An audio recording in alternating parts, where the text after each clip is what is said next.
ओम नमो भगवते वासुदेवाय। ओम अज्ञानतिमिरिनादस्य ज्ञानाञ्जनशलाकया चक्षुरुन्मिलितं येन तस्मै श्रीगुरुवे नमः। श्रीचैतन्यमनोभीष्टं स्थापितं येन भूतले स्वयं रूप कदा मह्यं ददाति स्वपदान्तिकम्। वन्देऽहं श्रीगुरु श्रीयुतपदकमलं श्रीगुरुं वैष्णवांश्च श्रीरूपं सागरजातं सहगना रघुनाथान्वितं सजीवं साद्वैतं सावधूतं परिजनसहिता कृष्णचैतन्यदेवं श्रीराधा कृष्णपादान् सहगना ललिता श्रीविशाखान्वितांश्च नमो विष्णुपादाय कृष्णपृष्ठाय भूतले श्रीमते भक्तिवेदांत स्वामिनिति नामिने। नमस्ते सरस्वते देवे गौरवाणी प्रचारिणे निर्विशेष शून्यवादी पाश्चात्य देश तारिणे वाञ्छाकल्पतरुभ्यश्च कृपा सिन्धुभैव च पतितानां पावने भयो वैष्णवे भयो नमो नमः। नमो महावदानाय कृष्ण प्रेम पदायते कृष्णाय कृष्ण चैतन्य नामने गौरीतशे नमः। पंचतात्मकं कृष्ण भक्तरूप स्वरूपकं भक्तावतारं भक्ताख्यं नमामि भक्तशक्तिकं। हे कृष्णा करुणा सिंधु दीनबंधु जगतपते गोपेश गोपिका कांत राधा कांत नमस्तुते। ताप्त कांचन गौरांगी राधे वृंदावनेश्वरी वृषभानुसुते देवी प्रणमामि हरिप्रिये। कृष्णाय वासुदेवाय देवकी नंदनाय च नंदगोकुमाराय गोविन्दाय नमो नमः। मुखं करोति वाचालं पङ्गुलाङ्घ्यते गिरिं यत्कृपातमहं वन्दे श्रीपरमानन्दमाधवम्। श्रीगुरुवे गौरचन्द्राय राधिका तदालये कृष्णाय कृष्णभक्ताय तद्भक्ताय नमो नमः। जय हो श्री कृष्ण चैतन्य प्रभु नित्यानंदा श्री अद्वैत गदाधर शिवासादि गौर भक्त वृंद। हरे कृष्णा कृष्ण कृष्ण हरे हरे हरे राम राम राम हरे हरे। हरे कृष्णा कृष्ण कृष्ण हरे हरे हरे राम राम राम हरे हरे। हरे कृष्णा कृष्ण कृष्ण हरे हरे हरे राम राम राम हरे हरे। हरे कृष्ण। आप सबका हार्दिक स्वागत है पहले सत्र में। आज हम भक्ति रसामृत शुरू करेंगे दोबारा। और शुरू करने से पहले हम हमारे इस आपके जिसको कक्षा में इस कोर्स में आपके जो जो श्लोक आपको अध्ययन करने हैं जिसको रटन करना है वो श्लोका को हम जब तक ये कक्षा चलेगा कोर्स चलेगा आपका तब तक ये श्लोक जो है वो मैं रिसाइट करूंगा और आप म्यूट में उसको रिसाइट कीजिए ताकि जब तक हमारा अ, ये अध्ययन हमारा संपन्न होगा तब तक ये आपको अध्ययन अ, आपको याद हो जाएंगे। ठीक है, तो ये हम शुरू करते हैं।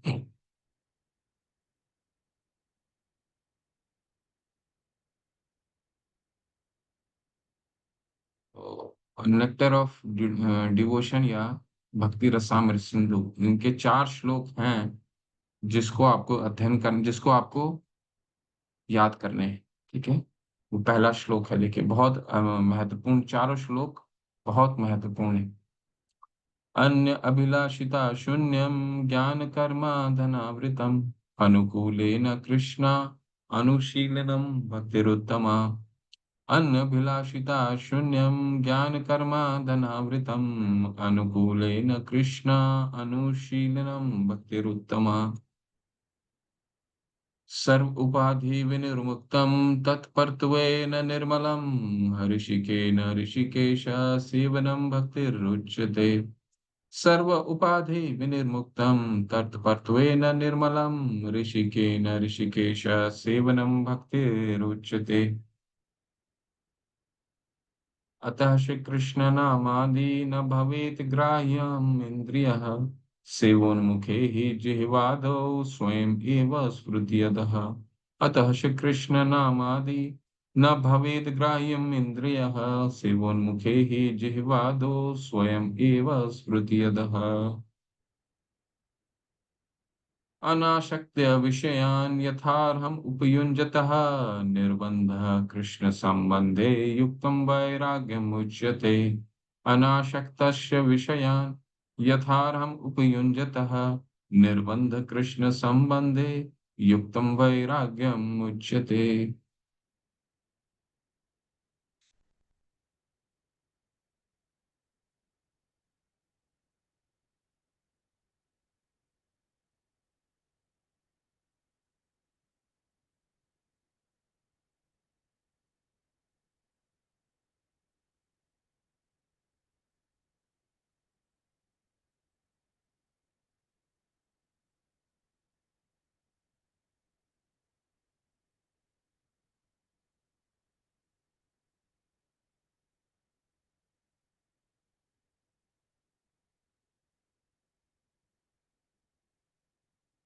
हरे कृष्णा। तो आज हम अपनी पहला ग्रंथ भक्ति रसामृत सिंधु शुरू करने वाले हैं। ठीक है। भक्ति रसामृत सिंधु आप तो कभी आप लोगों ने आप काफी लोगों ने लेवल 3 के कुछ भाग किया होगा। भक्ति रसामृत सिंधु हमारे पूरे ग्रंथ पूरे संप्रदाय में हमारे पूरे अध्ययन में सबसे बहुत महत्वपूर्ण ग्रंथ है। और ये ग्रंथ जो है एक अ, पूरे जो हमारी भक्ति की प्रणाली है, जो भक्ति की हम आप प्रणाली देखते होंगे, वो प्रणाली में हम इसको एज अ रूल बुक इस्तेमाल करते हैं। ठीक है। ये रूल बुक है हमारे भक्ति कैसे की जाए। जैसे नाम से जा रहा है, क्या नाम है इनका, भक्ति रस अमृत सिंधु। यानी कि भक्ति का ऐसा रस जो अमृत के तुल्य है। और और इस अमृत के तुल्य भक्ति रस में हम, और वो सिंधु के समान है। सिंधु मतलब असीम सागर। और उस असीम सागर में हमें गोते लगा करके उसका अध्ययन, रटन पठन, और ये एक व्यवहारिक ज्ञान जो रूप गोस्वामी पाद हमें बताएंगे, जिस जो इनके रचयिता हैं, रूप गोस्वामी पाद। न, वो हमें बताएंगे किस तरह अपने जीवन में हमें व्यवहारिक रूप से भक्ति को सम्मिलित करना है। ठीक है। तो ये बहुत महत्वपूर्ण है। और आप लोग कोशिश कीजिए, जब भी आप कक्षा में आए तो उससे पहले आप उसका अध्ययन थोड़ा सा एक बार आप अपने, जो आपके पास अगर किताब हो, किताब रख लीजिए। और सब लोग किताब खरीद लीजिए। क्यों? क्योंकि पीडीएफ जो है, जो पीडीएफ इसकी बहुत पुरानी है। ठीक है। इसकी पीडीएफ बहुत पुरानी है। और जो संकलन अभी है, जो संकलन अभी आपको इस्कॉन के इस्कॉन में प्राप्त होगा, वो संकलन में बहुत संशोधन आ चुका है। ठीक है। तो आप कोशिश कीजिए, खासकर भक्ति रसामृत सिंधु, बाकी साहब सभी किताबों के पीडीएफ बहुत अच्छे हैं। या तो फिर आपको अगर पीडीएफ करना है तो वेदा बेस जो है, इस्कॉन का वेदा बेस, उसमें इंग्लिश संस्करण है, वो आप पढ़ सकते हैं। वो उसमें वो बिल्कुल सही। परंतु इसका पीडीएफ जो हिंदी वाली है, उसको कोशिश कीजिए आपके पास हार्ड कॉपी, हर किताब की हार्ड कॉपी होनी चाहिए। ठीक है। खासकर किन किन किताबों की, भगवत गीता के आपके पास होनी चाहिए, भक्ति रसामृत सिंधु की होनी चाहिए, नेक्टर ऑफ इंस्ट्रक्शन यानी नेक्टर ऑफ इंस्ट्रक्शंस की होनी चाहिए, और ईशोपनिषद। तो ये 4 किताब। और देखिए, 5 ग्रंथ हमारे संप्रदाय में अध्ययन के लिए बहुत महत्वपूर्ण है। पहला 4 तो आप इस अपनी जो कक्षा है, जो आपकी कोर्स है भक्ति शास्त्री, इसमें ये पढ़ाए जाएंगे। इसके अलावा 2 ग्रंथ और बहुत महत्वपूर्ण हैं, जो हमारा जीवन का उद्देश्य होना चाहिए कि इसको हम कभी ना कभी अध्ययन करें। इसके अलावा क्या है, श्रीमद् भागवतम, और सबसे अंततः चैतन्य चरितामृत। तो ये 6 जो ग्रंथ हैं, ये हमारे खुराक हैं, हमारी डाइट है। ठीक है। तो आज हम क्या करने वाले हैं, प्रस्तावना और परिचय यहाँ तक पहुंचने का कोशिश करेंगे। और क्योंकि इसके खासकर पहले 5 अध्याय बहुत महत्वपूर्ण है, पहले सात सात अध्याय बहुत महत्वपूर्ण है। तो इसमें हम बहुत विशेष फोकस देंगे। और ये भी बताएंगे इसमें कि ये ग्रंथ आपको भगवत गीता के बाद क्यों अध्ययन किया जाता है, क्यों भगवत गीता सबसे पहला ग्रंथ है, इसके बाद भक्ति रसामृत सिंधु, इसका क्या महत्व है। श्री राधा गोविंद की जय। ठीक है। भूमिका। तो आप सब लोग इसको अध्ययन किए होंगे, तो हम आप लोग ग्रंथ को खोल लीजिए, इसके बाद हम लोग इसका भूमिका का थोड़ा सा अध्ययन करेंगे, इसके बाद फिर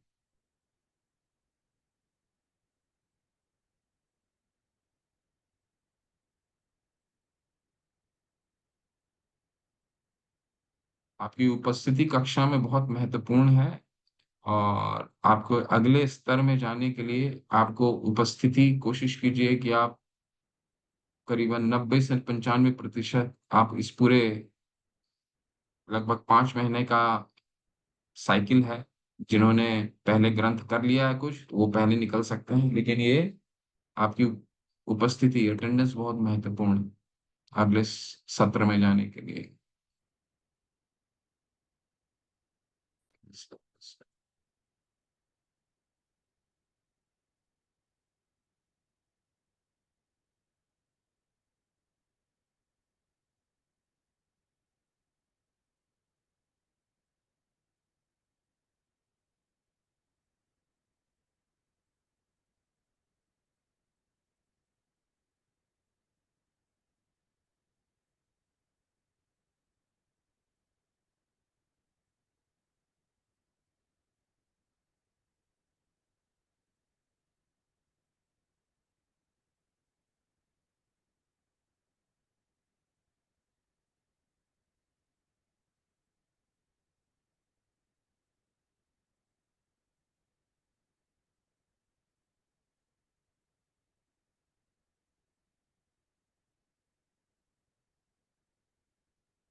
हैंड रेस करें और सब भाग कोशिश कीजिएगा, क्लास में सारे सभी कक्षा में आप लोग भाग लीजिए। ठीक है, चलिए आप हैंड रेस करके इसको पढ़ सकते हैं। कोई हैंड रेस करना चाहे उसको पढ़ सकते हैं। हेमंत राज प्रभु, पढ़िए। पढ़ूं प्रभु जी। हरे कृष्ण, हाँ पढ़िए हरे प्लीज। कृष्ण। प्रस्तुत ग्रंथ में श्रील रूप गोस्वामी प्रभुपाद की संस्कृत रचना भक्ति रसामृत सिंधु का सार संकलन है। श्रील रूप गोस्वामी इन 6 गोस्वामियों में प्रधान है, जो भगवान श्री चैतन्य महाप्रभु के सीधे शिष्य हैं। जब वे श्री चैत- जब वे श्री चैतन्य देव से पहली बार मिले, उस समय श्रील रूप गोस्वामी प्रभुपाद बंगाल की मुस्लिम सरकार में मंत्री थे। वे और उनके भाई सनातन नवाब हुसैन शाह के साकर मलिक और दबीर खास नाम से प्रसिद्ध वरिष्ठ मंत्री थे। उस समय आज से 500 वर्ष पहले हिंदू समाज बड़ा रूढ़िवादी था। यदि कोई ब्राह्मण जाति का व्यक्ति मुस्लिम शासक में सेवा कार्य स्वीकार कर लेता, तो उसे ब्राह्मण समाज से निष्कासित कर दिया जाता। दबीर खास और साकर मलिक की ऐसी ही स्थिति थी। यद्यपि उनका जन्म उच्च सारस्वत ब्राह्मण जाति में हुआ था, पर वहां की सरकार में मंत्री पद ग्रहण कर लेने से उन्हें समाज ने निष्कासित कर दिया था। भगवान श्री चैतन्य महाप्रभु ने कृपा करके दोनों महापुरुषों को अपना शिष्य बना लिया और उसे गोस्वामी पद पर आरूढ़ कर दिया, जो ब्राह्मण संस्कृति की सर्वोच्च अवस्था है। इसी प्रकार भगवान चैतन्य ने जन्म से मुस्लिम होने पर भी हरिदास ठाकुर को अपना शिष्य स्वीकार किया और बाद में हरे कृष्ण कृष्ण कृष्ण हरे हरे, हरे राम राम राम हरे हरे महामंत्र के कीर्तन का आचार्य पद प्रदान किया है। हरे कृष्ण भगवान हरे चैतन्य कृष्ण। देव का हरे हरे कृष्ण। कृष्ण, धन्यवाद प्रभु। हरे कृष्ण। तो ये जो ग्रंथ है वो ऋषि रूप गोस्वामी पाद द्वारा रचित है। ठीक है। तो अभी हम भूमिका और प्रस्तावना में क्या पढ़ने वाले हैं। भूमिका और प्रस्तावना बहुत महत्वपूर्ण होता है किसी भी ग्रंथ का। तो ये हमें पता, ये लेखक का परिचय देगा। ठीक है। दूसरा, इस पूरे ग्रंथ में हम क्या पढ़ने वाले हैं, ये इसका हम अध्ययन करेंगे। और तीसरा सबसे महत्वपूर्ण, भक्ति रसामृत सिंधु को लिखने के पीछे मुख्य उद्देश्य क्या था, और ये हम इसको इतना ये हमारे लिए, ये ग्रंथ हमारे लिए इतना महत्वपूर्ण क्यों है। तो ये इन चीजों का हम भूमिका और प्रस्तावना में इसका अध्ययन करें। तो जैसे अभी बताया गया है कि इनके जो लेखक थे वो रूप गोस्वामी पाद, वो 6 गोस्वामी हैं। किनको अगर अगर किनको स्मरण है 6 गोस्वामी, अगर किसी को स्मरण नहीं तो मैं इनको फोटो दिखाऊंगा, फिर आपको बताऊंगा, क्योंकि ये बहुत महत्वपूर्ण है। हम अपने संप्रदाय में 6 गोस्वामी जो अग्रज हैं, अग्रज का क्या मतलब है, जिन्होंने चैतन्य महाप्रभु की जो उद्देश्य था उसको सर्वप्रथम उसको आगे बढ़ाया। और ये जो 6 गोस्वामी हैं, इन 6 गोस्वामी का हमारे संप्रदाय में बहुत महत्वपूर्ण है। खासकर वृंदावन धाम की जो महिमा गान आप आज सुनते हैं, ये इन 6 गोस्वामी को इस इन 6 गोस्वामी को महाप्रभु ने इनको ही दिया था इस धाम की महिमा को उजागर करने का। तो आप ये जब महाप्रभु हमने पढ़ा था, अ, महाप्रभु जब वृंदावन गए थे प्रथम, तो वहां पर बिल्कुल जंगल था। तो जो आज आप देख रहे हैं उसकी महिमा, तो ये 6 गोस्वामी को उसका पूरा श्रेय जाता है। और महाप्रभु ने उनको उनके हृदय में इस उस भूमिका निभाने के लिए, वृंदावन की भूमिका को उजागर करने के लिए और अपने उद्देश्य को आगे बढ़ाने के लिए हृदय में इस उद्देश्य को संचित किया। और उस संचित हृदय से फिर इन्होंने बहुत सारे ग्रंथ लिखे और आचरण, अपने आचरण से हमें सिखाते हैं। तो गोस्वामी, सबसे पहला ये 2 शब्द हमें जानना बहुत जरूरी है। गोस्वामी का क्या मतलब है? गो मतलब होता है हमारी इंद्रियाएं, ठीक है। इंद्रियाएं का क्या मतलब होता है? हमारी जो अ, ज्ञान कर्म इंद्रियां, ज्ञान इंद्रियां, ठीक है। इंद्रियां मतलब ज्ञान इंद्रियां मतलब क्या है? हमारा इनपुट डिवाइस हमारे शरीर का, हमारे आंखें हो गई, हमारे कान हो गए, ठीक है। ये जिसके द्वारा हम आंखों को देखते हैं तो कुछ ज्ञान लेते हैं, कान से सुनते हैं तो कुछ ज्ञान लेते हैं, ठीक है। हमारी जिह्वा हो गई, कुछ बोलते हैं तो इसका ज्ञान होता है। स्पर्श हो गया, ठीक है। तो आंख, नाक, कान, जिह्वा और स्पर्श। स्पर्श मतलब टच। किसी चीज को आप टच करते हैं तो उस चीज के बारे में पता चलता है ना आपको। तो ये सब क्या है? हमारा इनपुट डिवाइस है, जिसके जो हम जिन जैसे चीजों को देखेंगे उस तरह से आउटपुट निकलेगा, ठीक है। और आउटपुट क्या हो जाता है? कर्म इंद्रियां, जिनके द्वारा हम कर्म करते हैं, हाथ, पैर, ये सब हो गए आपको, ठीक है। तो जो इंद्रियां, जिनकी इंद्रियां संयमित हैं, जो इंद्रियों का स्वामी है, जिनको ये मालूम है उनको क्या देखना है, उनको क्या सुनना है, उनको क्या बोलना है, उन किन चीजों का स्पर्श करना है, इनको कहा जाता है गोस्वामी। लेकिन इसका विपरीत कौन होता है? इसका विपरीत वो लोग होते हैं जो इंद्रियों के स्वामी हैं, जो इंद्रियां उनकी स्वामी है या इंद्रियों के दास हैं, ठीक है। इंद्रियां उनको जो बोलता है वो करते हैं, ठीक है। आज ये देख लो, अ, जो इंद्रियां बोलती नहीं नहीं आज कोई टेलीविजन में बहुत अच्छा प्रोग्राम आ रहा है वो देख लो, तो वो क्या हो गया? व्यक्ति उसका दास हो जाता है, इंद्रियों का दास हो जाता है। बॉलीवुड और हॉलीवुड के गाने सुन रहे हैं तो क्या हो गया? हमारे सुनने की जो शक्ति, हम इंद्रियों के दास हो गए, उसको कहा जाता है गोदास। तो ये 2 शब्द बहुत महत्वपूर्ण है, गोस्वामी और गोदवास। इनको गोस्वामी क्यों कहा गया? ठीक है। तो ये इंद्रियों के स्वामी थे। तो रूप गोस्वामी और इनके बड़े भाई सनातन गोस्वामी बांग्लादेश के उस समय, अभी तत्कालीन बांग्लादेश, लेकिन उस समय राजा थे, बंगाल के राजा थे नवाब हुसैन, क्योंकि मुस्लिम संप्रदाय, मुस्लिम राजा थे। तो इनको भी, क्योंकि ये मुस्लिम सरकार में कार्यरत थे, तो इनको भी मुस्लिम नाम दे दिया गया है। वैसे आते थे ब्राह्मण परिवार से, तो इनको समाज से निकाल, क्योंकि उस समय ब्राह्मणवादी इतना हावी था पूरे समाज में कि उनको समाज से निष्कासित कर दिया गया, ठीक है। समाज से निष्कासित कर दिया गया। और ये बंगाल के राजा के बहुत ही, राज्य के बहुत ही उच्च पद के मिनिस्टर थे, मंत्री थे, ठीक है, दोनों भाई, बड़े भाई सनातन गोस्वामी जिनका नाम साकार मल्लिक था, और मत जिनका नाम उन्होंने क्योंकि मुस्लिम सरकार में थे इसलिए साकार मल्लिक रख दिया गया था, और स्वयं रूप गोस्वामी पाद का नाम था दबीर खास। ठीक है, तो इनको समाज से निष्कासित कर दिया गया था। देखिए, तो अभी हम लोग समझेंगे कि ये प्रभु के शरण में आए कैसे। तो ये बहुत ही अच्छा ये है, इसको अच्छे से पढ़िए आप लोग।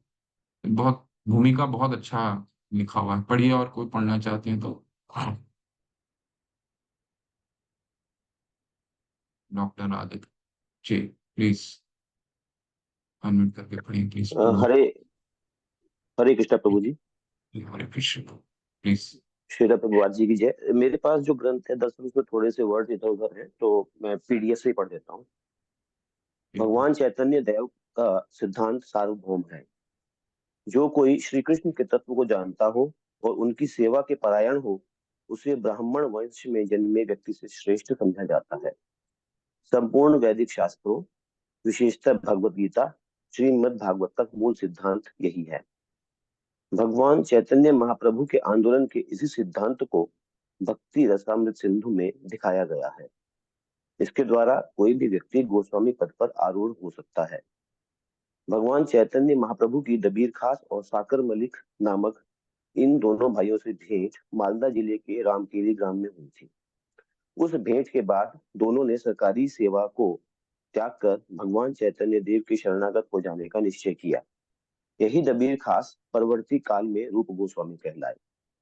उन्होंने अपने पद से त्याग पत्र दे दिया और सेवा काल में जितना धन संचित किया था उसे लेकर चल पड़े।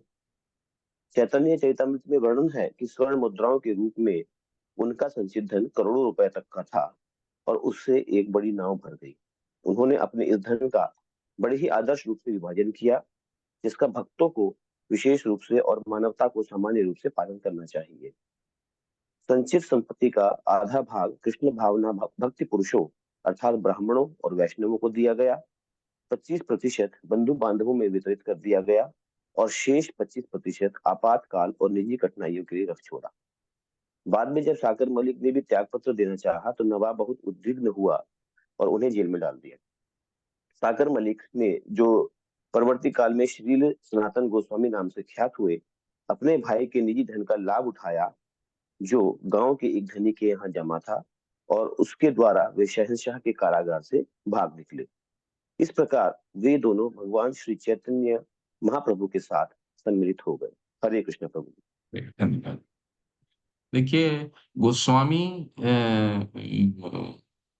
आचार्य का आचार्य क्यों, आचार्य, आचार्य का क्या मतलब होता है? जो अपने आचरण से हमें सिखाता है। ठीक है, इसीलिए ये षड गोस्वामी जो हैं, किनको अगर स्मरण है तो बता, वो ध्यान में चला गया मेरे, किनको स्मरण है हमारे संप्रदाय के षड गोस्वामी कौन है, 6 गोस्वामी कौन है? किसी को अगर स्मरण है तो हैंड रेस करके वो बता सकते हैं, नहीं तो मैं बताऊंगा। हिरण्यमयी केशवी माता, हरे कृष्ण जी। माता प्लीज अनम्यूट करके बताइए। हरे कृष्णा प्रभु जी। श्री रूप सनातन श्री एक मिनट प्रभु जी। हाँ, श्री रूप सनातन भट्ट रघुनाथ, श्री जी गोपाल भट्ट दास रघुनाथ। हरे हरि कृष्णा हरि। प्रभु जी।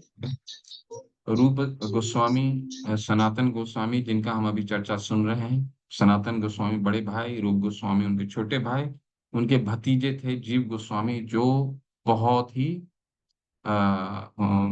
स्कॉलर थे, बहुत बड़े स्कॉलर थे। ठीक है, तो वो उनके भतीजे थे जीव गोस्वामी, गोपाल गोपाल भट्ट गोस्वामी, रघुनाथ दास गोस्वामी, रघुनाथ भट्ट गोस्वामी। ठीक है, अ, तो ये 6 गोस्वामी हैं जो महाप्रभु के जो उनका उद्देश्य था, क्या उद्देश्य था कि सर्वत्र प्रचार होइबे मोरा नाम, सारा विश्व में प्रचार फैलाना। ठीक है, और उस प्रचार फैलाने के लिए क्या क्या चीजों की जरूरत थी? भगवान का धाम को उजागर करना, जो उन्होंने कार्य करा, क्या किया? वृंदावन धाम, जहाँ पे भगवान ने अपनी लीलाओं को रचा था, उस धाम को पुनर्स्थापित किया, उन्होंने उजागर किया इस धाम को, इस षड गोस्वामी। और दूसरा सबसे महत्वपूर्ण कार्य क्या था? कि उनके संदेश को लोगों तक पहुंचाना। तो इन्होंने बहुत सारे ग्रंथों का संकलन किए, ठीक है। तो और अपने इसी इसी कारण ये हमारे हमारे आचार्य भी कहलाते हैं। आचार्य जो अपने आचरण से सिखाते हैं। हमने तीसरे अध्याय में पढ़ा था ना, भगवत गीता में क्या कहा था, आचरण जो श्रेष्ठ पुरुष होता है समाज का, उसका क्या कर्तव्य है। यद्यत आचरिति श्रेष्ठ तत्तद देवेतरो जन सयत प्रमाण कुरुते लोकस्तद अनुवर्तते। यानी कि जो श्रेष्ठ पुरुष हैं समाज के, उनका कार्य एक ही है कि वो अपने आचरण से समाज को शिक्षित करें। उनको आचरण से देख करके लगे कि हमें जीवन कैसे व्यापन करना है। यही है श्रेष्ठ पुरुष का कार्य। तो कृष्ण अर्जुन को उन्होंने बोला कि अगर तुम अपने युद्ध से तुम विमुख हो जाओगे, तो तुम थे एक श्रेष्ठ पुरुष समाज के, तो तुम्हें देख के लोग क्या सीखेंगे। इसलिए श्रेष्ठ पुरुष का कार्य बहुत महत्वपूर्ण है। तो हमारे देश में आज के तारीख में जो श्रेष्ठ पुरुष हैं, उन वही अपने आचरण से समाज को नहीं सिखा पाते। तो यही समाज का सबसे बड़ा पतन होता है। तो इन्होंने क्या सिखाया, देखिए, ये इन क्योंकि ये बहुत बड़े मंत्री थे, तो इनके पास अ, ये इनके पास पैसों की कमी नहीं थी, बहुत धनाढ़ थे, धन की अपार धन थे। और चैतन्य चरितमृत में जो वर्णन आता है, जब रूप गोस्वामी पाद ने अपना सरकार को छोड़ करके निकले थे महाप्रभु के शरणागति के लिए, तो जिस नाव में बैठा था वो नाव पूर्ण स्वर्ण मुद्रा से भर गया था, ठीक है। स्वर्ण मुद्रा से भर गया था। और इन्होंने इन स्वर्ण मुद्रा को क्या किया, इन्होंने देखिए यहाँ अपने आचरण से उन्होंने सिखाया कि हमें गृहस्थों को क्या करना है, अपने गृहस्थ का जीवन का क्या मूल होना चाहिए, जिससे हम बहुत आसक्त होते हैं। सबसे प्रथम किस चीज से आसक्त होते हैं, धन से। हमें लगता है धन जो हमने कमाया है वो हमारा है, परंतु हम ये नहीं सोचते कि इसके पीछे भगवान ने हमें इतनी बुद्धिमताम च अस्मि तेजस तेजस्वी नाम अहम। 7वें अध्याय में भगवान कहते हैं मैं बुद्धिमानों की बुद्धि हूँ, तेजस्वियों का तेज हूँ। तो जो जिन बुद्धि और तेज से हम धन कमाते हैं, वो बुद्धि भी भगवान है, भगवान ने की वो एक शक्ति। तो जिन्होंने वो शक्ति दिया है, उनके सबसे पहले प्रथम हमारा कार्य होता है कि ये उनको अर्पित किया जाए। जो शेष बच जाए वो हम अपने उपयोग के लिए रखें। तो 50% उन्होंने ब्राह्मणों को ध्यान दे दिया, वैष्णवों को ध्यान दे दिया, 25% जो है अपने रिश्तेदारों को दे दिया, और 25% अपने अपने लिए उन्होंने रखा। तो ये आचरण से उन्होंने, इसीलिए क्या कहलाते हैं ये आचार्य। अपने आचरण से हमें, अपने चरित्र से जो हमें, आचरण से जो हमें सिखाते हैं, ठीक है। और ये महाप्रभु के शरण में उन्होंने शरण लिया, ठीक है।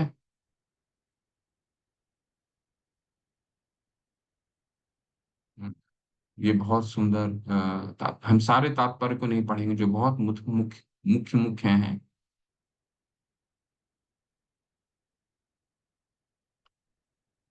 और यहाँ पर एक उद्देश्य भी आया है, वो उद्देश्य को हम अभी एक चार साथ समराइज करके पीपीटी में देखेंगे। पहला क्या उद्देश्य भगवान क्या उद्देश्य बता रहे हैं शिल प्रभुपाद हमें बता रहे हैं कि यहाँ उद्देश्य भक्ति रसामृत का एक उद्देश्य आया। क्या उद्देश्य आया, महाप्रभु ने रूप गोस्वामी पाद को, ये ग्रंथ को रचने का एक मुख्य उद्देश्य ये था कि हर कोई वैष्णव पद तक आ सके, ब्राह्मण पद से ऊपर तक आ सके। ब्राह्मण पद को बहुत सर्वोच्च नहीं माना गया है शास्त्रों में। क्यों? क्योंकि वैष्णव जो होते हैं वो क्या, ब्राह्मण से भी सर्वश्रेष्ठ होते हैं, ठीक है। तो ब्राह्मण पद तक किस तरह से एक व्यक्ति उठ सकता है, ये वैष्णव पद तक किस तरह उठ सकता है, ये बिल्कुल स्टेप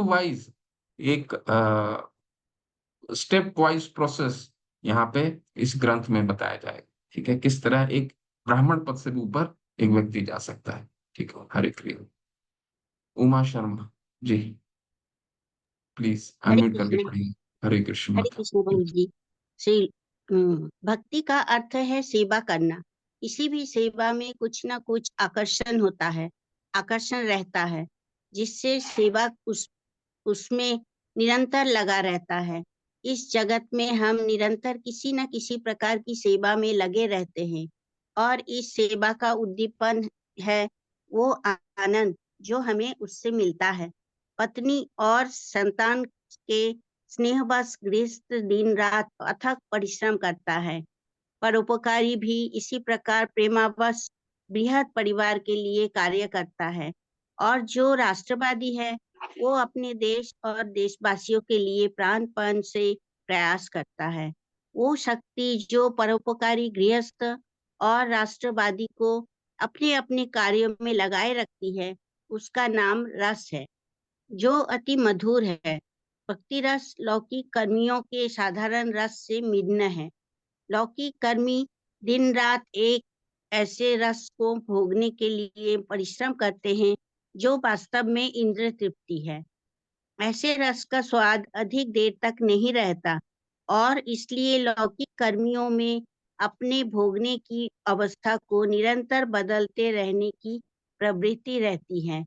व्यापारी पूरे सप्ताह कार्य करने में संतुष्ट नहीं होता, अतएव सप्ताहांत होने पर वो कुछ परिवर्तन चाहता है और इसलिए ऐसे स्थान पर चला जाता है जहां कम से कम एक दिन के लिए तो वो अपनी सारी व्यापार क्रियाओं को भूल सके।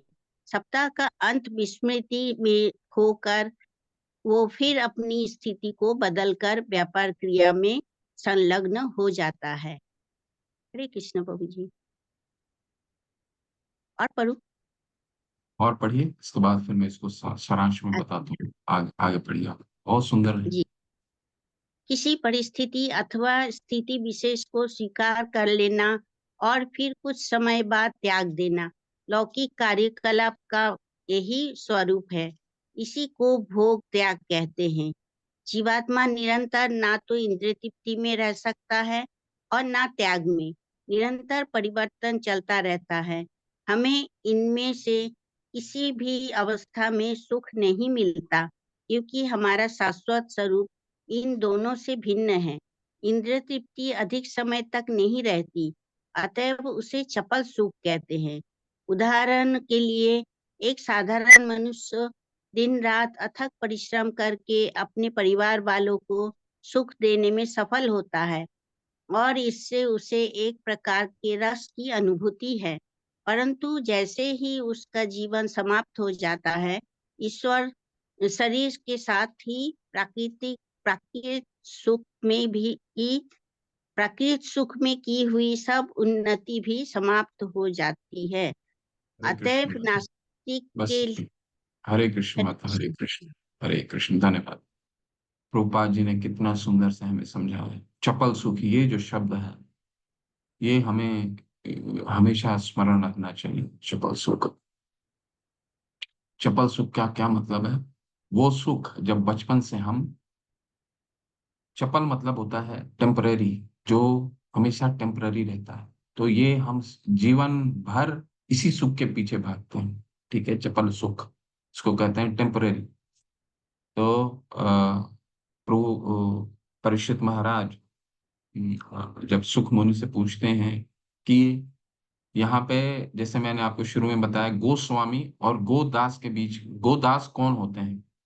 जो चपल सुख के पीछे भागते हैं। चपल सुख का उनका क्या, कैसे? परीक्षित महाराज ने जब सुख मुनि से पूछा कि दोनों को भेद बताइए कि गोस्वामी कौन है और गोदास कौन है, तो गोदास के बारे में प्रभुपाद जी पूरे ये अनुच्छेद में उन्होंने बताया। गोदास कौन होता है? हम जैसे लोग जो गोदास होते हैं, क्या उनका कार्य का क्या कार्य है? उनका कार्य है, वो बहुत अच्छे से ये सुख मुनि समझाते हैं। दूसरे श्रीमद् भागवतम का दूसरे कैंटो का पहला अध्याय का शायद दूसरा या तीसरा, पहले अध्याय का ही तीसरा या चौथा श्लोक है, जब वहां कहते हैं वो, निद्रा हिरियते नक्तम यवायेन सा वयावहा देवाचा अर्थे हया राजन कुटुंबा भरने नवा। निद्रा हिरियते नक्तम, निद्रा हिरियते नक्तम मतलब एक गोदास का, जो मुझ जैसा व्यक्ति गोदास है, अपने इंद्रियों का दास है, उसका सिर्फ जीवन में चार ही कार्य होता है। क्या कार्य होता है?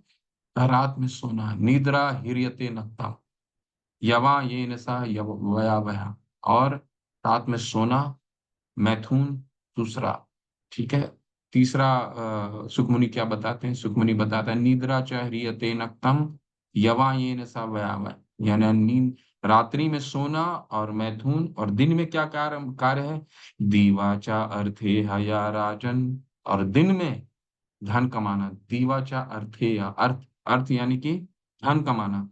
दीवाचा अर्थे हया राजन कुटुम्बा भरने नवा, यानी दिन में कार्य है धन कमाना और अपनी कुटुंब यानी अपनी परिवार को भरण पोषण करना। यही गोदास का कार्य है, चार कार्य जिसके बारे में ये पूरे अनुच्छेद में प्रभुपाद हमें समझा रहे हैं। चपल सुख, वो चपल सुख कैसे प्राप्त करता है? रात को सोने और मैथुन जीवन से। और वही व्यक्ति दिन में क्या कार्य करता है? दिन में दीवाचार थे, धन कमाने में अपना समय लगाता है और अपने कुटुंब को भरने में, कुटुंब को अपने परिवार को, अपने परिवार को सुख संपत्ति देने में, सुख संपत्ति देने के लिए, ठीक है, यही उसका कार्य होता है। चपल सुख इसको टेम्परेरी कहते हैं। जब एक छोटा बच्चा जब जन्म होता है, तो देखिए उसका छोटा बच्चा जब जन्म होता है, तो वो जब उसको थोड़ा सा जब वो खुद सोचने समझने लग जाता है, 4 वर्ष का हो जाता है, 5 वर्ष का हो जाता है, तो अपने माता पिता से क्या मांगता है? खिलौने मांगता है, जो उसको सुख दे सकता है, खिलौने मांगता है।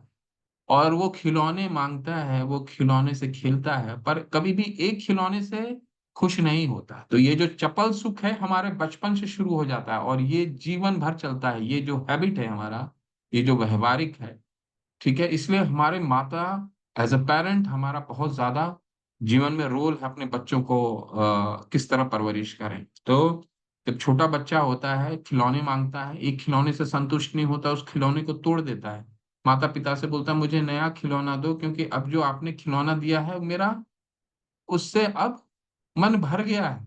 यानी कि चपल सुख वहीं से शुरू होता है, ठीक है।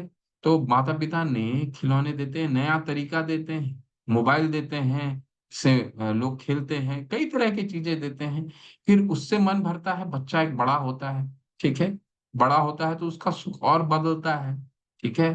जब वो युवा हो जाता है तो उसका सुख और हो जाता है, कुछ और सुख के प्रति भागने लग जाता है, ठीक है। स्कूल जाता है, स्कूल में पढ़ाई करता है, अच्छा पढ़ाई करने से उसे लगता है मुझे अच्छा नौकरी मिलेगा, ठीक है, समाज में अच्छा पद मिलेगा, ये उसका सुख का कारण हो सकता है, ठीक है।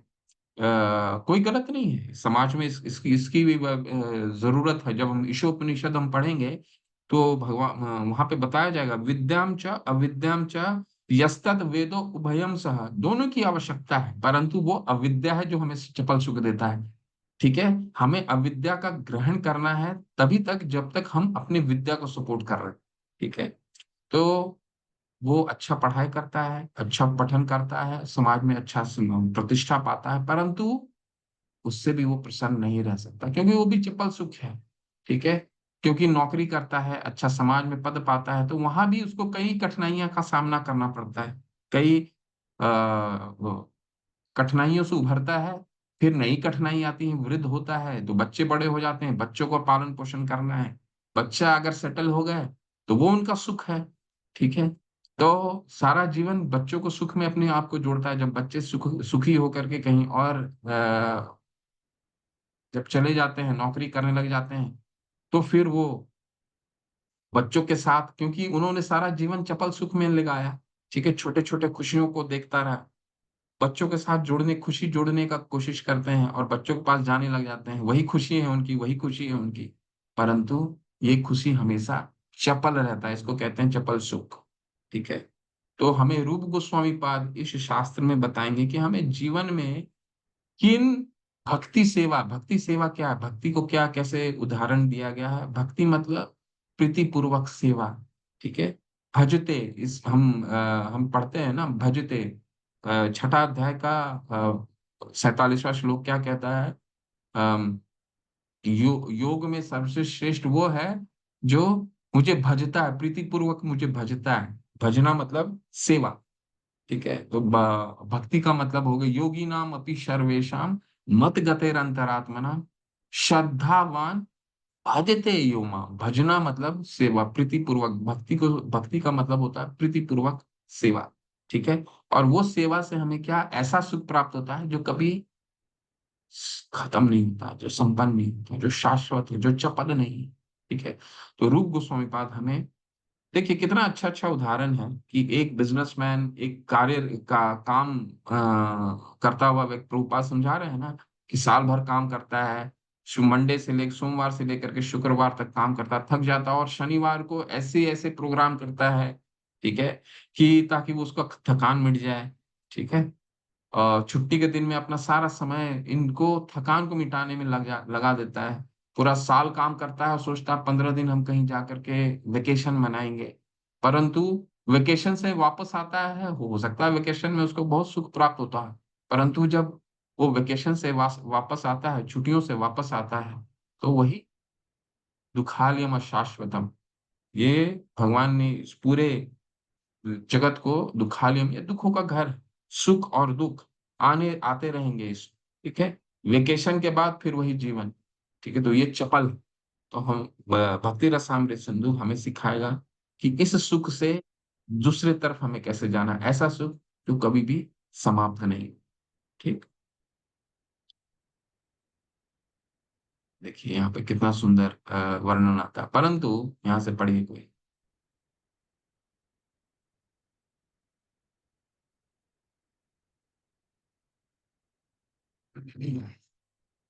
कोई पढ़िए, इसको हैंड रेस कीजिए, कोई पढ़िए। हरे कृष्णा। जिन्होंने अभी नहीं पढ़ा वो पढ़िए। जय श्री पटेल। हरे कृष्ण माधव। पढ़िए प्लीज। हरे कृष्णा प्रभु जी।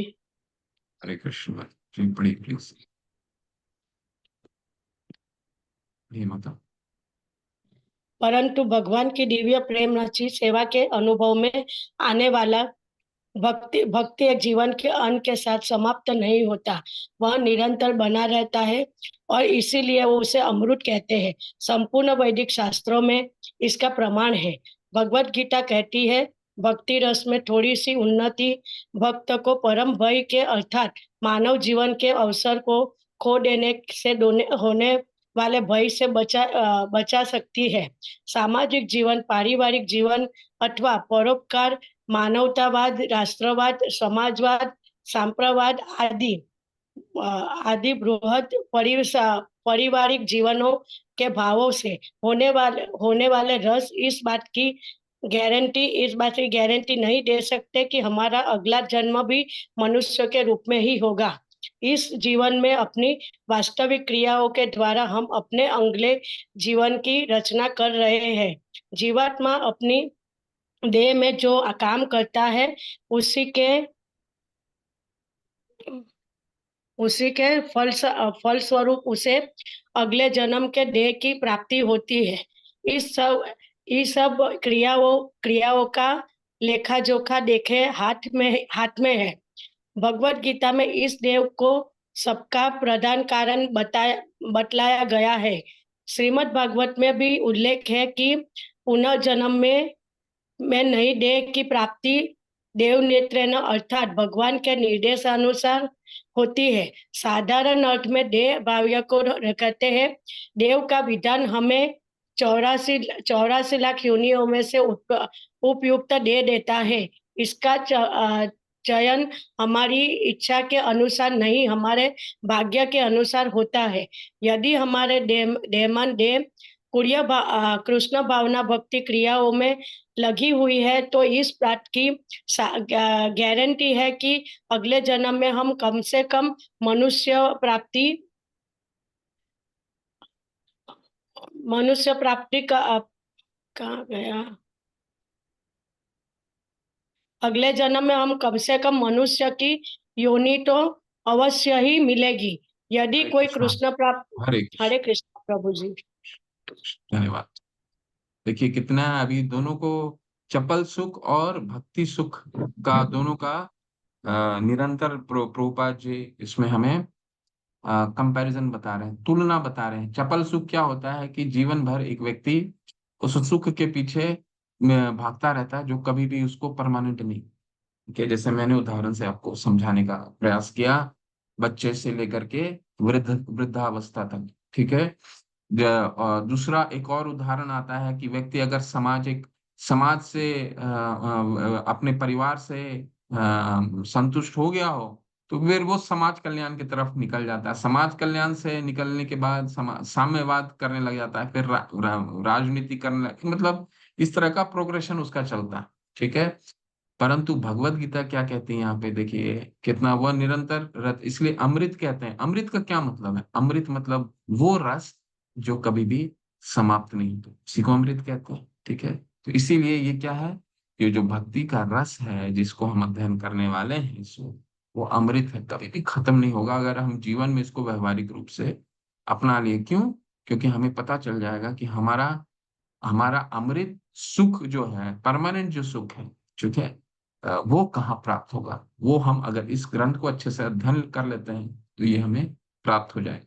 भगवान तो भगवत गीता में भी कहते हैं, यहाँ पे क्या कह रहे हैं, भक्ति रस में थोड़ी सी उन्नति भक्त को परम भय से अर्थात मानव जीवन के अक्सर अवसर को खो देने से होने वाले भय से बचा सकते। हम थोड़ा सा भी प्रगति करते हैं, 2 माला भी चैंटिंग करते हैं, 3 माला भी चैंटिंग करते हैं, तो भगवान कहते हैं, भगवान उसको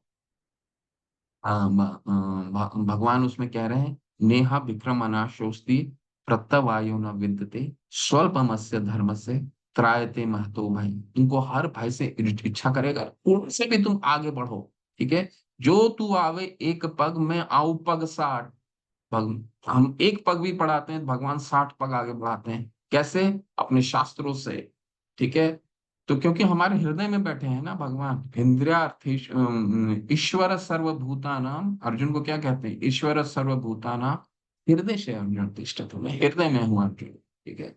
भगवान थोड़ा सा भी हमारा प्रयास को उसको सराहते हैं, और हमारा थोड़ा सा भी प्रगति हमें भय से रक्षा करती है। ठीक है। भौतिक जगत और आध्यात्मिक जगत में यही फर्क आता है। आध्यात्मिक में क्या है, आध्यात्मिक कोई चीज समाप्त नहीं होती। भौतिक जगत में क्या है कि हमने इस जीवन में जो कुछ पा लिया, अगर हम बहुत अच्छे भक्त निकले और हमारा अगला जन्म मनुष्य में होता है अगर, तो हम उन चीजों को दोबारा से हमें करना पड़ेगा। दोबारा से हमें पुनरपि जननम पुनरपि जननम पुनरपि मरणम पुनरपि जननी जठरे शयनम, यानी कि हमें दोबारा जन्म लेना होगा, माता के गर्भ से दोबारा हमारा जन्म होगा, और हमें दोबारा पढ़ाई करना पड़ेगा, दोबारा मकान बनाने पड़ेंगे, तो वो समाप्त हो जाता है। परंतु अगर कोई भक्ति करता है तो उसका अगला जो जन्म होता है वो वहीं से शुरू होता है जहां से वो पिछले जन्म में संपन्न करता है। इसलिए आप लोग देखे होंगे कि कई कई लोग भक्ति को बहुत जल्दी एम्ब्रेस कर लेते हैं, बहुत जल्दी अपना लेते हैं। क्यों अपना लेते हैं? क्योंकि ये उनका प्रारब्ध होता है, ये उनका पिछले जन्म की अधूरा भक्ति, ये भगवान छठे अध्याय में बताते हैं। पाप पुण्य कृताम लोकाम उषित व शाश्वते शुचिनाम श्रीमताम गेहे योगो भ्रष्ट विजायते। जिनका थोड़ा सा भी पतन हो गया है, उनको अगले जन्म में भगवान दोबारा मौका देते हैं कि जो उसका अपूर्णता रह गया है भक्ति में पिछले जन्म का, वो इस जन्म में वहां से शुरू कर सकता है। ठीक है। तो थोड़ी सी भी प्रगति इस महान भय से हमें बचाता है। ठीक है। देखिए ये हाथ पढ़िए, बहुत सुंदर है। पूरा तो हम नहीं पढ़ पाएंगे, लेकिन आप लोग इसका अध्ययन कीजिए। ठीक है। कपिल प्रभु, हरे कृष्ण प्रभु, अनम्यूट करके पढ़िए प्रभु। कपिल प्रभु, कपिल, हरे कृष्ण प्रभु। भक्ति रसामृत सिंधु के गंभीर अध्ययन से भक्ति रस की इस शाश्वत क्रिया को समझा जा सकता है। भक्ति रस अथवा कृष्ण भावना को अंगीकार करना सब उपाधियों से मुक्त ऐसा सर्व मंगल में दिव्य जीवन प्रदान करता है, जिससे मुक्ति भी तुच्छ हो जाती है। भक्ति स्वयं मुक्ति देने में समर्थ है, क्योंकि यह साक्षात भगवान श्री कृष्ण को आकृष्ट करने वाला है।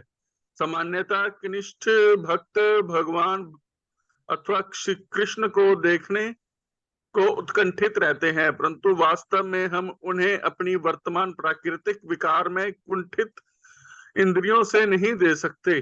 भक्ति रसामृत सिंधु में वर्णित भक्ति योग के पद्धति साधक को शनै शनै देहात्म बुद्धि से मुक्त कर प्रकृति में स्थित कर देगी।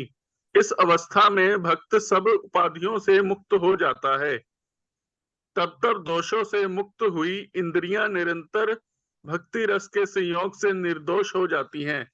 जब शुद्ध इंद्रियों के द्वारा भगवान की सेवा की जाती है तो भक्ति रस में जीवन की स्थिति हो जाती है।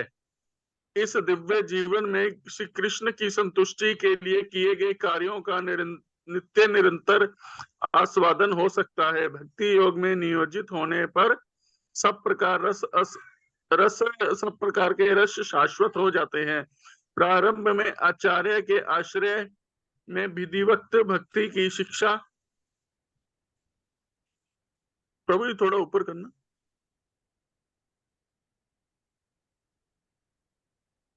ठीक है। भक्ति में शिक्षा दी जाती है। शनै शनै साधक की उन्नति करने पर उसकी भक्ति श्री कृष्ण में रागानुगा हो उठती है। जैसे इस ग्रंथ में वर्णन किया जाएगा, रस 12 प्रकार के हैं। इनमें से 5 प्रधानों रसों में श्री कृष्ण से अपना संबंध को फिर से स्थापित करके हम सच्चिदानंद में जीवन को प्राप्त हो सकते हैं। हरे कृष्णा महाप्रभु जी, दंडवत प्रणाम। हरे कृष्ण दंडवत प्रभु, हरे कृष्ण। कीजिएगा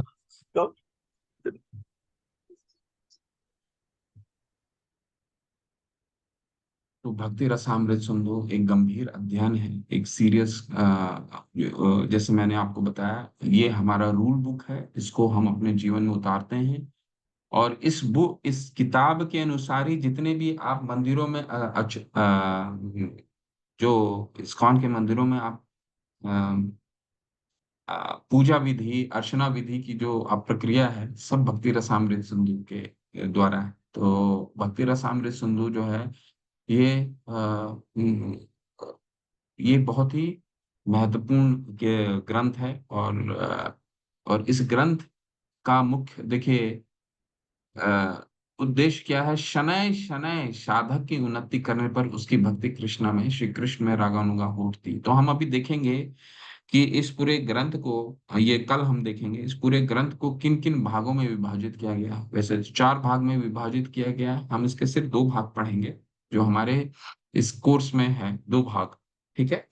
और ये 2 भाग में 2 भाग को अध्ययन करने के लिए 2 भाग को क्यों हम 2 भाग पढ़ते हैं? क्योंकि हम अभी कनिष्ठ स्तर पे हैं, मानी हमने भक्ति अभी शुरू की है।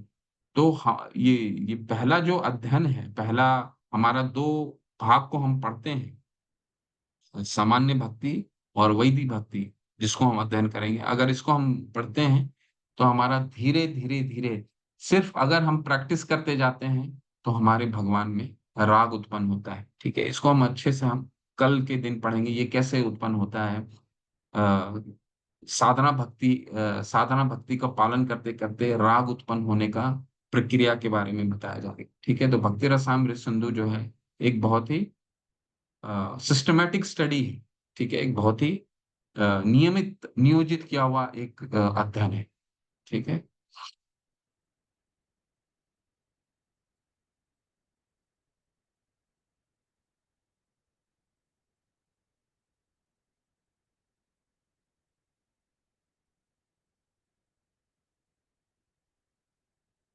यहाँ से पढ़िए कोई।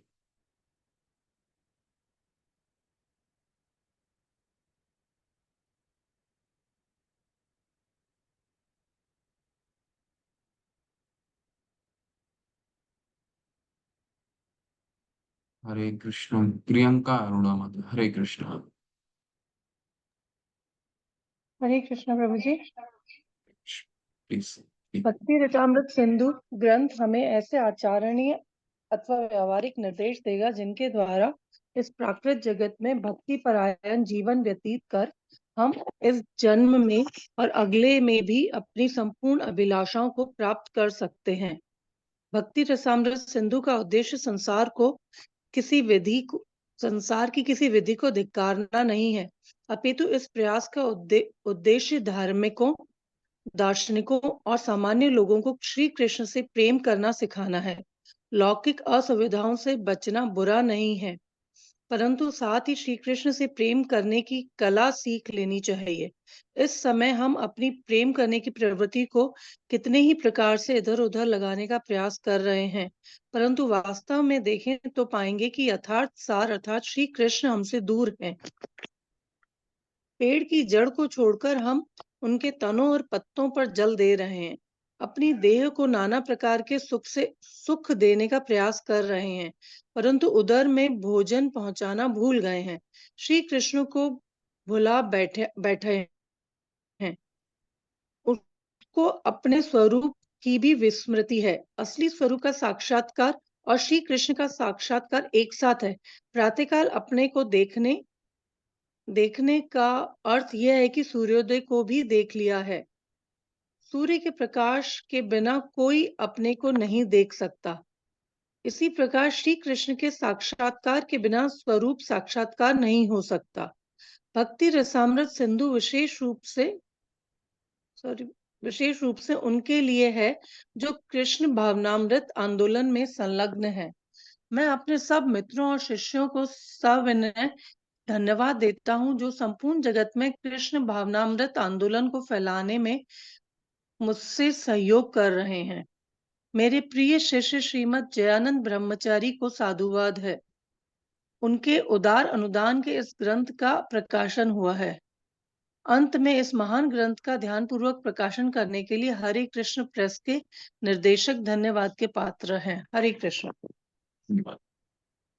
तो भक्ति रसामृत सिंधु ग्रंथ में ऐसे आचारणीय अथवा व्यवहारिक निर्देश जगत जिनके द्वारा इस प्राकृतिक जगत में भक्ति प्रायण जीवन व्यतीत कर हम इस जन्म में और अगले जन्म में भी अपनी संपूर्ण अभिलाषाओं को प्राप्त कर सकते हैं। तो अभी इसको हम समराइज करके देखेंगे कि भक्ति रसामृत सिंधु का मुख्य उद्देश्य क्या है। ठीक है, ये हमें सिखाता है। यहाँ पे बहुत सुंदर एक उदाहरण प्रभुपाद ने दिया है कि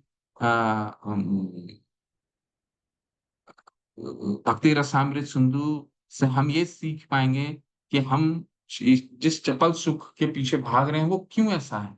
चपल सुख के हमें क्यों लगता है कि जो शारीरिक सुख है वही हमारे जीवन का अंतिम उद्देश्य है, जबकि हम हर बार हमें उद्देश्य को अपना बदलना पड़ता है, गोल पोस्ट को चेंज करना पड़ता है। बच्चे रहते हैं जैसे उदाहरण में, तो खिलौना गोल पोस्ट रहता है, फिर कुछ और गोल पोस्ट हो जाता है। तो ये जो गोल पोस्ट है हर बार बदल रहा है, हर बार चपल सुख रहता है। वो क्यों है? क्योंकि हम शारीरिक स्तर पर सोच रहे हैं। ठीक है, तो यहाँ पे बहुत अच्छा उदाहरण है। पेड़ की जड़ को अगर किसी भी पेड़ को अगर पोषक तत्व देना है तो क्या करना पड़ेगा? उसके जड़ को पानी देना पड़ेगा। यथा तरुर्मूल निषेचनेन तृप्यन्ति तत्स्कन्धभुजोपशाखा प्राणोपहारश्च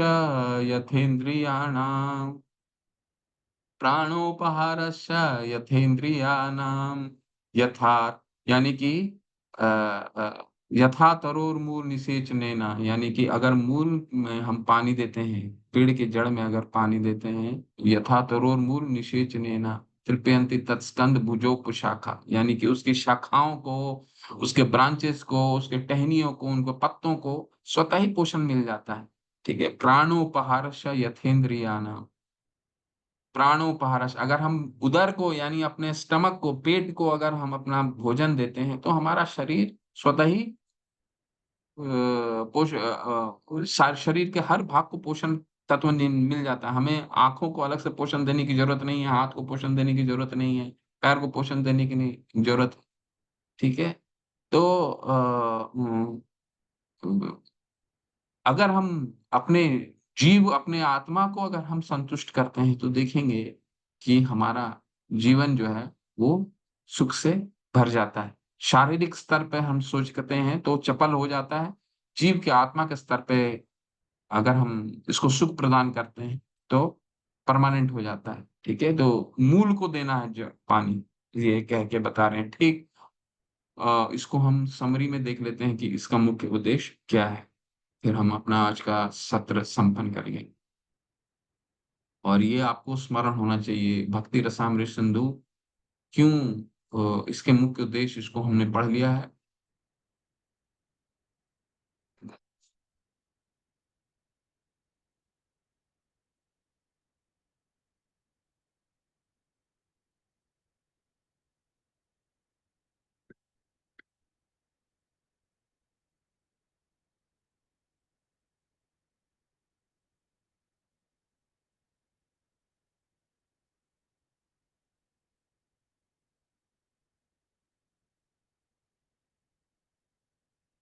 तो ये है आपके मुख्य उद्देश्य भक्ति रसामृत। पहला, हम में से प्रत्येक को गोस्वामी बनाने के लिए, तो हमने देखा कि हम सबको गोदास से गोस्वामी पद तक उठाने का उद्देश्य है। हम सब अपने इंद्रियों के स्वामी बन जाएं इस भक्ति रसामृत सिंधु के द्वारा, पहला उद्देश्य। दूसरा उद्देश्य क्या है, भक्ति भौतिक रस पर भक्ति रस की व्याख्या करने के लिए, तो हमने उसका अध्ययन करा कि चपल सुख क्यों निकृष्ट सुख है और भौतिक सुख क्यों सर्वश्रेष्ठ है, क्यों चपल सुख हमेशा हमारा बदलता रहता है। ठीक है, तो दूसरा उद्देश्य है कि हमें भक्ति रस जो है परमानेंट सुख कहाँ मिल पाएगा, ये भक्ति रसामृत सिंधु सिखाएगा। तीसरा क्या उद्देश्य है, भक्ति सेवा का पालन करके भौतिक जगत में रहने का व्यवहारिक संकेत है, यानी कि ये विज्ञान है। ठीक है, ये विज्ञान है। विज्ञान किसको कहते हैं, वो ज्ञान जो हम प्रैक्टिस में ला, व्यवहारिक ज्ञान है। भगवान भगवत गीता में भी ये चीज कहते हैं, इदम ते गुह्यतमम इदम ते इति इदम ज्ञानम ज्ञानम ज्ञानम विज्ञानम सहितम यद ज्ञात्वा माम अशुभात, 9वें अध्याय का पहला श्लोक है। ठीक है, क्या श्लोक है, ज्ञान विज्ञान, ये ज्ञान है और विज्ञान है। ठीक है, ये ज्ञान और विज्ञान है, अगर इसको जो ग्रहण कर लेता है वो फिर वो मुक्ति का पात्र बन जाता है। तो ये जो ज्ञान हमें भगवान दे रहे हैं, ये रूप गोस्वामी पाद इसमें देंगे, एक व्यवहारिक ज्ञान है, साइंस है।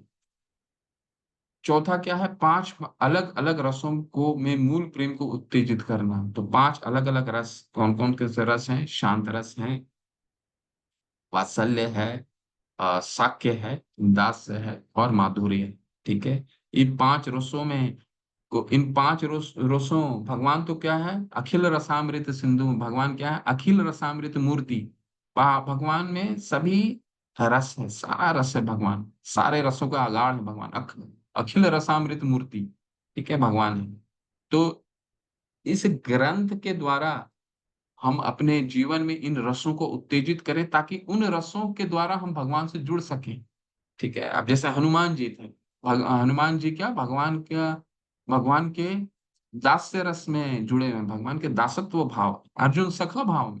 तो ये कब उत्तेजित होगा, जब हम इसको प्रैक्टिस करेंगे। तो ये अगर भक्ति रसामृत सिंधु को अगर हम जीवन में उतारते हैं, तो इस तरह का रस हमारे जीवन में उत्पन्न होगा, जिससे हम भगवान से जुड़ सकते हैं। चाहे वात्सल्य प्रेम, ठीक है, माता यशोदा, वासुदेव, नंद महाराज जी भगवान के वात्सल्य प्रेम से जुड़े थे। सभी जीव से पूर्ण प्रेम करने का विज्ञान।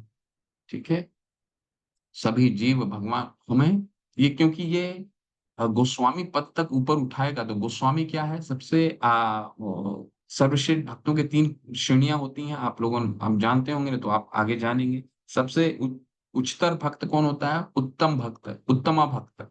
ठीक है, उत्तमा भक्त। तो उत्तमा भक्त क्या देखता है, विद्या विनय संपन्ने ब्राह्मणी गवि हस्तनी सुनी चैव शपाके च पंडिता समदर्शिना, यानी वो सभी में, चाहे वो एक चंडाल हो, ब्राह्मण हो, कुत्ता हो, हाथी हो, सभी को एक समान दृष्टि से देखता है। ये कब होगा, जब गोस्वामी के स्तर पे, जब क्रोध ईर्ष्या द्वेष सब खत्म हो जाएगा, तभी तो उस स्तर तक पहुंच सकते हैं।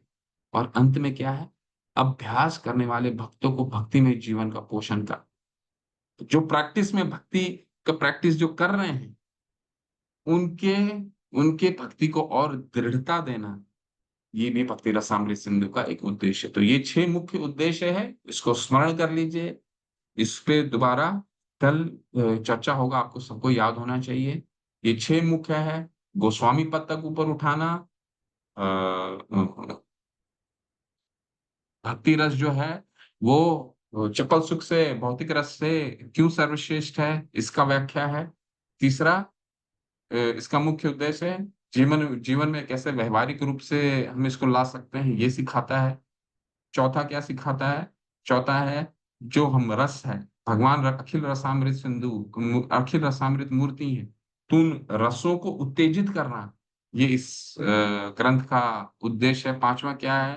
पांचवा है कि सभी जीवों को एक समान से देखना, एक समान दृष्टिकोण से देखना। और छठा, जो प्रैक्टिस में है, जो भक्ति को अभ्यास कर रहे हैं, उस अभ्यास को और दृढ़ कर। तो ये 6 मुख्य उद्देश्य हैं भक्ति रसामृत सिंधु के। ठीक है। हरे कृष्णा, श्रील प्रभुपाद कीजिए। आज हम अपना सत्र ही संपन्न करते हैं। कल हम परिचय में जाएंगे और कोशिश करेंगे हम पहला अध्याय भी शुरू करें। ठीक है। तो आज हमने, ये हमारे लिए बहुत जरूरी था कि ये जो 6 उद्देश्य हैं, हम इन 6 उद्देश्य को ही पढ़ा हमने। ठीक है। हरे कृष्ण। श्रील प्रभुपाद की जय, रूप गोस्वामी पाद की जय। किसी का कोई प्रश्न है? मैं ज्यादा प्रश्न नहीं ले पाऊंगा आज क्योंकि मुझे निकलना है। जी, डॉक्टर आदित्य गर्ग प्रभु, हरे कृष्ण, प्लीज पूछिए। हरे कृष्ण प्रभु जी, दंडवत प्रणाम। मेरा प्रश्न सिर्फ ये था कि जो जैसे आज से भक्ति रसामृत सिंधु ग्रंथ शुरू हुआ है, तो ये क्लासेस जो है पहले की तरह से थर्सडे और फ्राइडे को चलती रहेंगी सुबह 6 बजे, या इसमें कोई दिन चेंज होगा? नहीं नहीं प्रभु, समय वही रहेगा, समय में कोई बदलाव नहीं। समय भी और दिन भी यही, फ्राइडे, थर्सडे और फ्राइडे 2 दिन रहेंगे? बिल्कुल, यही 2 दिन चलेंगे। ठीक ठीक, हरे कृष्ण प्रभु। हरे कृष्ण। सुनीता बंसल माता, हरे कृष्ण। हरे कृष्ण प्रभु। प्रभु जी, नेक्स्ट लेवल में एंटर करने के लिए हमें क्या फॉर्मेलिटीज करनी होगी? अच्छे से पढ़ना होगा माता। अच्छा, और उसके बाद फिर अच्छे मतलब जैसे ये क्वेश्चन क्वेश्चन पढ़ना पेपर होगा। पूरे। क्लास में अटेंडेंस रेगुलर होनी चाहिए, नंबर 1। नहीं, नंबर मैंने 2, एक्चुअली मैं स्टार्टिंग से ही हूँ, मेरी थोड़ी इसमें क्लासेस मिस हो गई थी, हेल्थ इशू हो गया था। तो तो आपकी, आपने जितना आपकी मिसेज हुई, जितना आप कर चुके थोड़ा हैं, सा ईशो उपनिषद के 2-4 श्लोक मिस हुए और उपदेशामृत के 2-4 मिस हुए। तो उसको अध्ययन कर लीजिए और ठीक है सर। असाइनमेंट्स कर लीजिए, और फिर सर्टिफिकेट देके फिर माता से बात कर लीजिए। एडमिन है जो, उनसे बात कीजिए। आपकी अटेंडेंस अगर रेगुलर रहेगी, क्योंकि अटेंडेंस जो शीट होती है वो आपने सर्टिफिकेट दे भी दिया, और आपकी अटेंडेंस अगर रेगुलर नहीं है, क्योंकि आप अटेंडेंस जो भरती हैं वो मंदिर को जाता है, अटेंडेंस अगर ठीक है प्रभु जी। रेगुलर नहीं है तो फिर वो अगले स्तर में नहीं लेकर के जाते हैं। तो दो चीजें बहुत मुख्य हैं, अटेंडेंस रेगुलर रही है और दूसरा असाइनमेंट्स कर लीजिए। ठीक है ना? ये 2 चीज। Okay, thank you sir. Thank you Prabhu ji. और किन्हीं का कोई प्रश्न है?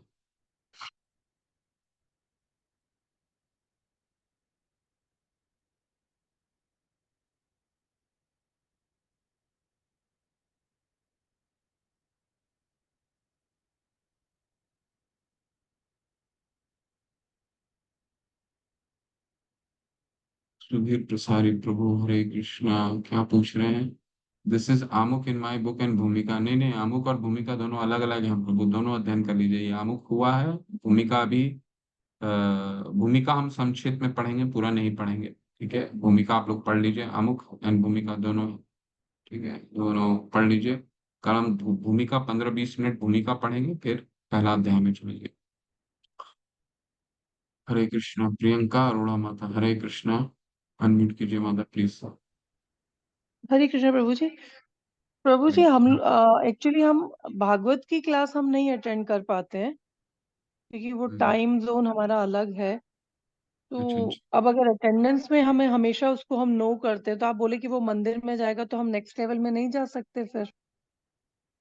भागवत कौन सी भागवत माता? भागवत क्लास कौन, किसकी भागवतम बात है? भागवतम की जो क्लास होती है, क्योंकि वो अटेंडेंस में हमेशा पूछते हैं कि आप मॉर्निंग आरती अटेंड करते हैं और भागवतम की क्लास अटेंड करी है आपने। ओके। तो नहीं उसमें माता, ठीक वो है। हम नहीं। आपकी ये क्लास मिस नहीं, ये जो आप लेवल 3 की क्लासेस कर रही हैं, इसकी अटेंडेंस आपको कंपलसरी है, ये अटेंडेंस कंपलसरी है। भागवतम की कक्षा मिस होती है, भागवतम एक बहुत जरूरी है, वो भी मिस होती है तो आप उसका रिकॉर्डिंग देख लीजिए। उसका ऐसा कोई कंपल्शन नहीं है कि उसका अटेंड उसमें आपको रहना जरूरी है। वो मॉर्निंग प्रोग्राम देखिए, वो भी विज्ञान है, क्यों मॉर्निंग प्रोग्राम दिया है, लेकिन आपको समय नियोजित नहीं हो पा रहा तो उसकी रिकॉर्डिंग को उसको सुन लीजिए। परंतु ये जो कक्षा आप लेवल 3 की कर रही हैं, इसमें अटेंडेंस बहुत महत्वपूर्ण है। इसको अगले स्तर में जाने के लिए इस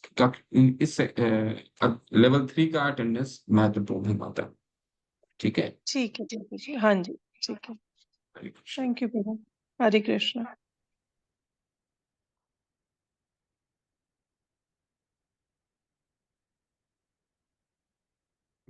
चलिए फिर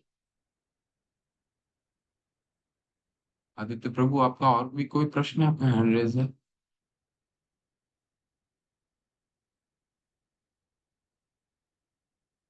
ठीक है, चलिए। वांछा कल्पतरुभ्यश्च कृपा सिंधुभ्येव च पतितानां पावनेभ्यो वैष्णवेभ्यो नमो नमः। अनंत कोटि वैष्णव वृंद की जय। शिल प्रभुपाद की जय। नमाचार हरिदास ठाकुर की जय। रूप गोस्वामी पाद की जय। सभी भक्त वृंद की जय। हरे कृष्ण आप सभी को। हरे कृष्णा प्रभु जी, दंडवत प्रणाम। हरे कृष्ण प्रभु जी, दंडवत प्रणाम। धन्यवाद। हरे